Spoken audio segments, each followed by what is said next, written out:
ఓం సాయిరామ్ శ్రీమాత్రే నమః. అమ్మ బిడ్డలందరికీ నమస్కారం ఫ్రెండ్స్. ఎలా ఉన్నారండి? ఏం చేస్తున్నారు? అందరూ బాగున్నారు కదా? మన అమ్మ దయ వల్ల అందరూ బాగున్నారని, బాగుండాలని మనస్ఫూర్తిగా అమ్మవారిని కోరుకుంటూ మీరందరూ కూడా ఈరోజు సుఖంగా సంతోషంగా అమ్మవారి సందేశాన్ని వింటారు కదూ. అయితే అమ్మవారు ఏం చెప్తూ ఉన్నారంటే, బిడ్డ నా కళ్ళలోకి చూస్తూ ఇప్పుడే నువ్వు హనుమంతుని వెంటనే తాకమ్మ, నీ సమస్యలన్నింటికి కూడా కారణాన్ని చెప్తాను, నిర్లక్ష్యం చేయకు బిడ్డ అని చెప్పి ఏదో తెలియని సందేశాన్ని ఈరోజు అమ్మవారు మనకు అందించడానికి మన ముందుకు వచ్చారండి. మరి అమ్మవారు ఏం సందేశం అందించినా కూడా అది మన భవిష్యత్తుకు పునాది లాంటిది అని చెప్పి మనందరికీ కూడా తెలిసిన విషయమే కదా. మరి ఎవరికైతే అమ్మవారి యొక్క పూర్తి సందేశం వినాలి అని అనుకుంటున్నారో వారందరికీ కూడా నిజంగా అదృష్ట భాగ్యం అనేది కలుగుతుంది. కనుక వీడియోని ఎక్కడ కూడా స్కిప్ చేయకుండా చివరి వరకు చూస్తూనే మీకు ఈ సందేశం తాలూకు పూర్తి ఆంతర్యం అనేది అర్థమవుతుంది. ఆలస్యం చేయకుండా వీడియోలోకి అయితే వెళ్ళిపోదాం. అండి వీడియోలోకి వెళ్ళే ముందు ఒక చిన్న రిక్వెస్ట్ అండి. చాలామంది అమ్మవారి వీడియోస్ చాలా మాకు కనెక్ట్ అవుతూ ఉన్నాయి అక్క, మాకు ఎన్నో సమస్యల నుంచి మేము సతమతమైపోతున్న సమయంలో అమ్మవారి వీడియోస్ అనేవి మాకు చాలా ఊరటను కలిగిస్తూ ఉన్నాయి. నిజంగా స్వయంగా అమ్మవారే వచ్చి చెప్తూ ఉన్నట్లుంది. మేము మా జీవితంలో కష్ట సమయంలో ఉన్నప్పుడు అసలు నేను దాని నుంచి బయటపడగలనా అనుకున్నాను అక్క. అటువంటి సమయంలో అమ్మవారు సందేశం మేము వినడం జరిగింది. చాలా తేలికగా మేము దాని నుంచి బయటపడి ఈ రోజున ఆనందంగా జీవితంలో ముందుకు అడుగు వేస్తున్నాము. అంటే నిజంగా మీరు మాకు చాలా సహాయం చేశారక్క అని చెప్పి. నిజమేనండి, నాదేమీ లేదు ఫ్రెండ్స్, అమ్మవారు నడిపిస్తే నడుస్తున్నాను. అమ్మవారి సందేశాన్ని మీరు తప్పకుండా నమ్మకంతో కనెక్ట్ అవ్వండి. తప్పకుండా మీరు ఆశించిన మార్పులు మీ జీవితంలో ఖచ్చితంగా జరుగుతాయి. ఎక్కడా కూడా అసలు మీ సమస్యలు ఆగిపోవడం అనేది ఉండదండి.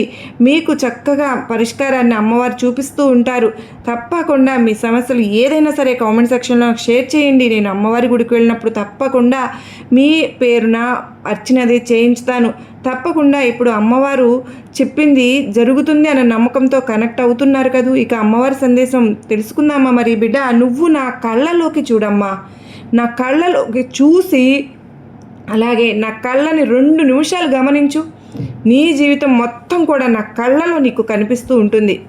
ఎందుకు తల్లి కళ్ళల్లో ఆ రకమైనటువంటి కన్నీటిని తెప్పించుకుంటున్నావు? నువ్వు నీకు ఏం అన్యాయం జరిగింది అని చెప్పి, ఏం బాధలు పడుతున్నావు అని చెప్పి నువ్వు నడి సముద్రంలో ఉన్నట్లుగా ఎందుకమ్మా ఇంత బాధపడుతున్నావు? బిడ్డ, ఈరోజు నువ్వు ఆంజనేయ స్వామిని తాకావు. ఆ స్వామి ఎంతటి బలశాలి, ఎంతటి శక్తివంతుడు, తను ఎంతటి బలశాలి అది చూస్తున్న మనందరికీ కూడా తెలుసు కదా. కానీ ఆ స్వామి వారికి తన శక్తి ఏంటో, తన బలం ఏంటో, తను ఏ విధంగా ఎందులోనైనా సరే నెగ్గగలుగుతారో, తనకు ఎంతటి ధైర్యం అనేది ఉందో స్వామి వారికి తెలియదు, చెప్తే కానీ. అలాగే నీలో ఉన్న ధైర్యం ఏంటి, నీలో ఉన్న ప్రతిభ ఏంటి, నీలో నలుగురికి సమాధానం చెప్పగలిగేటటువంటి శక్తి, అంత శక్తి ఉన్నప్పటికీ కూడాను ఎటువంటి శక్తి లేని శక్తిహీనురాలిలాగా నా ముందు నువ్వు చాలా బాధతో నిండి ఉండి చూస్తున్నావు.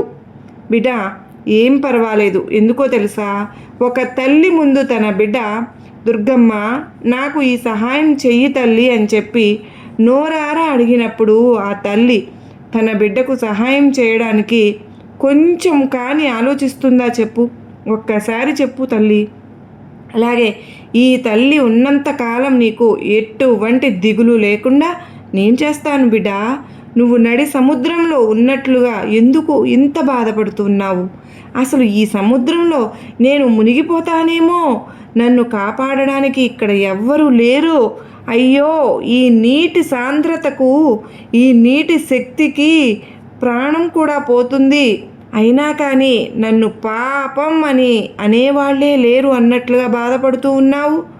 ఒక్కసారి కళ్ళు తెరిచి చూడు.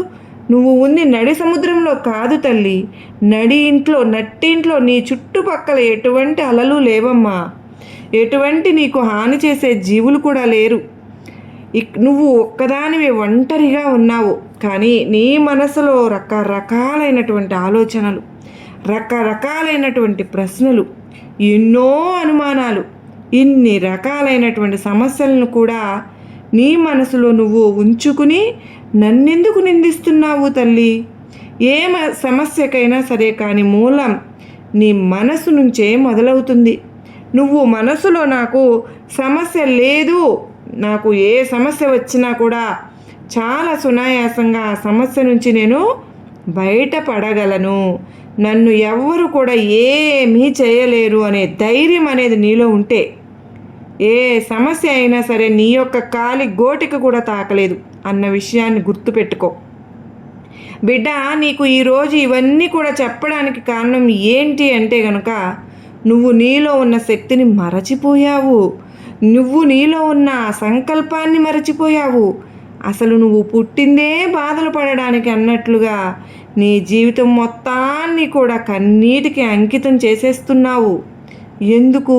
ఉన్న ఈ ప్రశాంతతను జీవితానికి చేతులారా కూడా దుఃఖంతో నింపుకుంటున్నావు.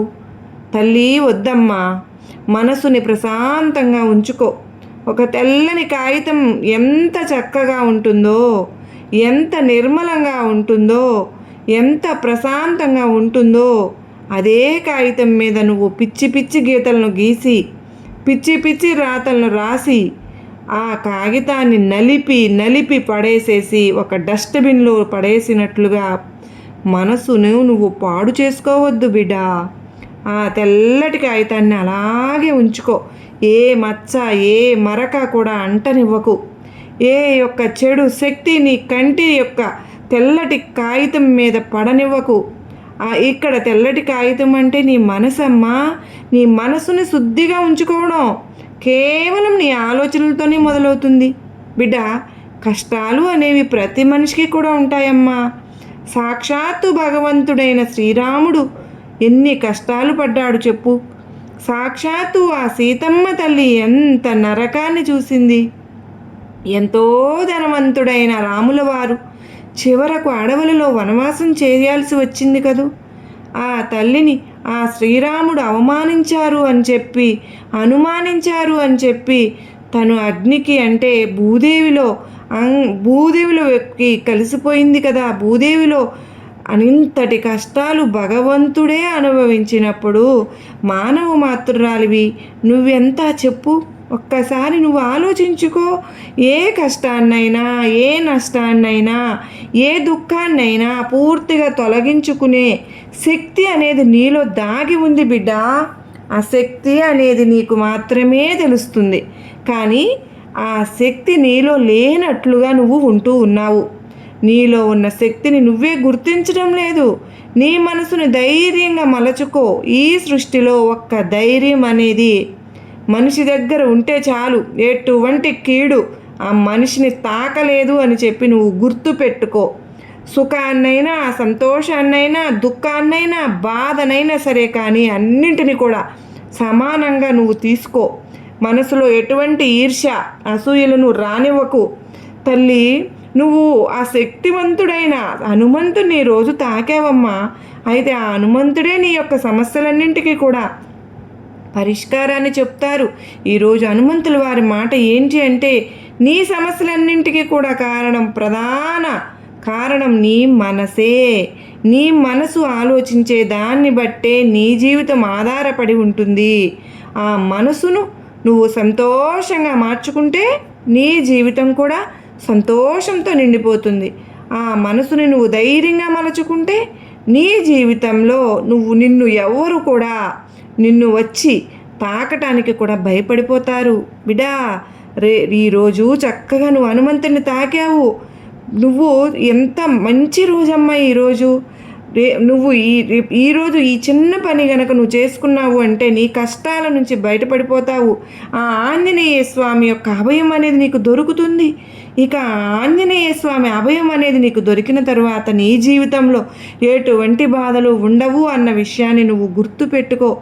అయితే ఇవాల్టి రోజున నువ్వు ఏం చేస్తావు అంటే గనక చక్కగా నువ్వు పూజ చేసుకున్నావు కదా, నీట్గా అన్నీ స్వామివారికి పూజ చేసుకుని ఆంజనేయ స్వామికి చక్కగా నువ్వు తెల్ల జిల్లేడు పువ్వులతో అలంకరించుకుని నువ్వు నీ యొక్క సంకల్పం అంటే నీ యొక్క బాధ, కష్టము, నష్టము, దుఃఖము ఏదైతే ఉందో, నువ్వు సమస్య ఏందో ఆ సమస్యను నువ్వు స్వామివారి ముందు పెట్టుకుని సంకల్పం తీరి నేను ఆనందంగా ఉండాలి అని చెప్పు కోరుకో తల్లి. ఖచ్చితంగా ఆంజనేయ స్వామిని యొక్క మనసును తెలుసుకుని నీ కోరికను నెరవేరుస్తారు. చక్కగా ఎర్రటి వస్త్రాలను ధరించి కుదిరితే ఆంజనేయ స్వామి దేవాలయానికి కూడా వెళ్ళమ్మా, ఆంజనేయ స్వామిని దర్శించుకో. వీలైతే తమలపాకుల మాల కూడా చక్కగా జై శ్రీరామ్ అని చెప్పి రాసుకుని చక్కగా మాలను స్వామివారికి అలంకరించుకో. హనుమాన్ చాలీసా చదువుకో. కుదిరితే సుందరకాండను కూడా పారాయణం చేసుకో. మనసుని ప్రశాంతంగా ఉంచుకో. ఇవాళ రోజున నీ కష్టాలు, నీ సమస్యలు, నీ బాధలు అన్నీ కూడా పూర్తిగా తీరిపోతాయి బిడ్డ. ఆంజనేయ స్వామి పాదాల దగ్గర ఉన్న సింధూరాన్ని చక్కగా ఒక డబ్బాకు తెచ్చి పెట్టుకో. నువ్వు ఏదైనా సరే ముఖ్యమైన పని మీద బయటకు వెళ్తున్నా సరే, లేదా ఏ పని అవసరం లేదు, ఇంకా ఏ కార్యము కూడా నువ్వు చేయాల్సిన పని లేదు, రోజు నిత్యము స్నానం చేసిన తరువాత ఆ స్వామివారి సింధూరాన్ని నుదుటిన ధరించే ప్రయత్నం చేయి బిడ్డ. దానివల్ల నీ మీద ఏర్పడిన నరదిష్టి తొలగిపోతుంది తల్లి. నకారాత్మ శక్తులు ఆ సింధూరపు యొక్క శక్తిని చూసి నిన్ను తాకటానికి కూడా భయపడిపోతాయి. నువ్వు అనుకున్న పనులు అనుకున్నట్లు సక్రమంగా జరుగుతాయి. ఎవ్వరు కూడా నిన్ను ఏమీ చేయలేరు. ఏ నరఘోష కూడా నిన్ను తాకలేదు. ఇది ఆ యొక్క హనుమంతుని మాట బిడ్డ. నువ్వు ఈరోజు హనుమంతుని తాకావు. హనుమాన్ చాలీసాను పఠిస్తూ హనుమాన్ చక్కగా స్వామివారి యొక్క నామస్మరణతో నువ్వు గడిపావు అంటే నీ యొక్క కష్టాలు నష్టాలు అన్నీ కూడా తొలగిపోతాయి తల్లి. నీ జాతక దోషాలన్నీ కూడా పూర్తిగా తొలగింపబడతాయి. నువ్వు పట్టిందల్లా కూడా బంగారమే అయిపోతుంది. నన్ను నమ్ము బిడ్డ. ఈ తల్లి ఏదైనా సరే కానీ నీ గురించి ఆలోచించి మాత్రమే చెప్తాను అన్న విషయాన్ని గుర్తుపెట్టుకో. అర్థమైంది కదూ అని చెప్పి ఈరోజు అమ్మవారు మనకు చాలా చక్కటి సందేశాన్ని అందించారు కదా ఫ్రెండ్స్. మరి ఈ సందేశంలో ఎంతో గొప్ప ఆంతర్యం ఉంది కదూ. నా ఆశీస్సులు కూడా నీకు ఉంటాయి అని చెప్పి మరి అభయం ఇస్తున్నారు. అందరికీ కూడా నచ్చింది, నమ్మకాన్ని ధైర్యాన్ని కలిగించింది అని అనిపించినట్లయితే ఈ వీడియోకి చిన్న లైక్ ఇవ్వడం మాత్రం మర్చిపోవద్దండి. మీరిచ్చే లైక్ వల్ల మరికొంతమంది అమ్మ బిడ్డలకు, ఆంజనేయ స్వామి బిడ్డలకు ఈ వీడియో అనేది రీచ్ అవుతుంది. కింద కామెంట్ సెక్షన్లో శ్రీమాత్రే నమః అని కానీ జై శ్రీరామ్ అని కానీ మీరు ఏదో ఒకటే నామం అయితే కామెంట్ సెక్షన్లో షేర్ చేయండి. మరలా మరో చక్కని అమ్మవారి సందేశంతో మరలా మీ ముందుంటానండి. అంతవరకు అమ్మవారి ఆశీస్సులు, ఆ ఆంజనేయ స్వామి ఆశీస్సులు మనందరిపైన నిండుగా మెండుగా ఉండాలి అని మనస్ఫూర్తిగా కోరుకుంటూ, అందరూ బాగుండాలి, అందరిలో నేను ఉండాలి అని చెప్పి అమ్మవారిని మరొక్కసారి వేడుకుంటూ సర్వేజనా సుఖినో భవంతు.